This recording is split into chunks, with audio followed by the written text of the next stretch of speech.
Guten Tag und willkommen to A Fish on the Dry. I'm Wright Seneres. Today on the show, an overstuffed Thanksgiving recap. Part 1. Alice's office mate Halka has helped us so much these last 3 months, a list would take up an entire show. As the young Jedi Kevin Durant said once, Halka, you're the real MVP. To give a little bit of thanks to him and his wife Kirsten for being so helpful and generous to us, we made them a classic American Thanksgiving dinner at their house a couple weeks ago.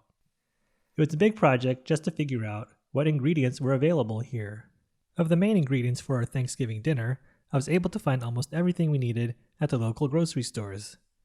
Turkey, bread, cranberries, green beans, Pillsbury buttermilk biscuits, sweet potatoes.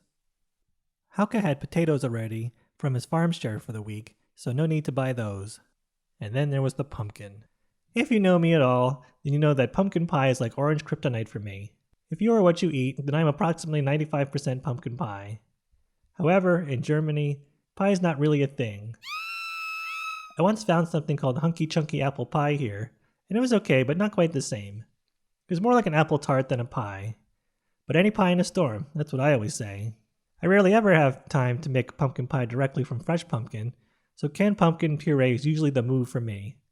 I don't ever have time to make pie dough from scratch either, so I shortcut with pre-made shells. Unfortunately, they don't have either of those things here. What they do have is something called kürbis. Kürbis can refer to squash or pumpkin. I found jars of kürbis chunks, so I thought maybe with enough experimentation, I could turn it into a feasible pumpkin pie stand-in.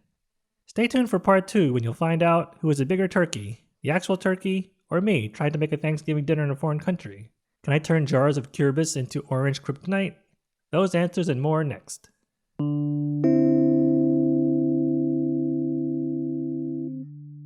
Part 2. In addition to Halka and his family, we also had one of Alice's other co-workers join us. So we had a solid early American Thanksgiving celebration crew. The turkey was a big hit, especially with some fresh rosemary from Halka's garden. The mashed potatoes, stuffing, cranberry sauce, green beans, and buttermilk biscuits also came out tasty and just as good as home. Halka's roasted veggies were top notch. And the candied yams of sweet potatoes was also well received. Sweet potatoes are not widely served here, so it's definitely a cultural exchange and something new for our German friends.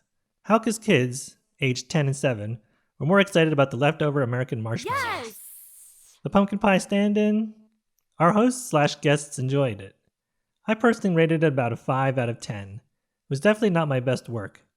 It was too squashy and not pumpkin-y enough, even with a little extra pumpkin pie spice. Back to the drawing board.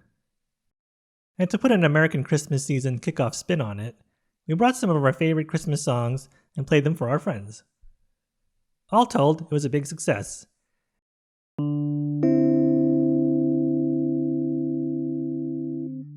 Part 3. Our actual Thanksgiving.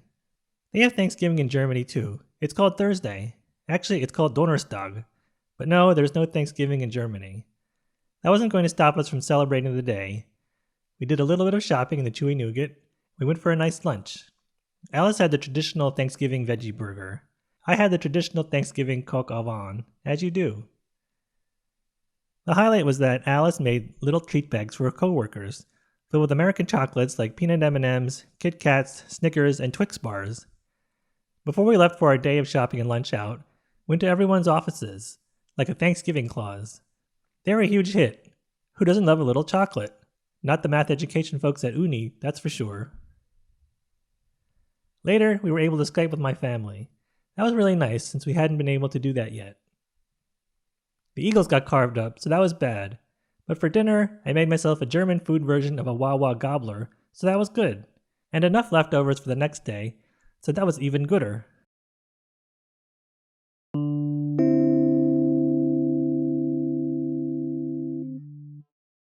Little things I'm thankful for in Germany. Apfelschorle? With the bottle refund, it's sometimes even cheaper than water. Capri Sona.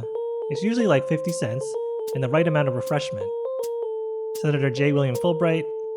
A high level of commitment to recycling. Gelato for $1. The automated book and media return system at the library. Dogs allowed in stores. Electronic equipment from home that only needs a plug adapter. cart escalator, then the bus connection is laid in my favor, that my camera backpack has a rain fly, and monthly regional bus pass lets me ride for free in the local powder sprinter line.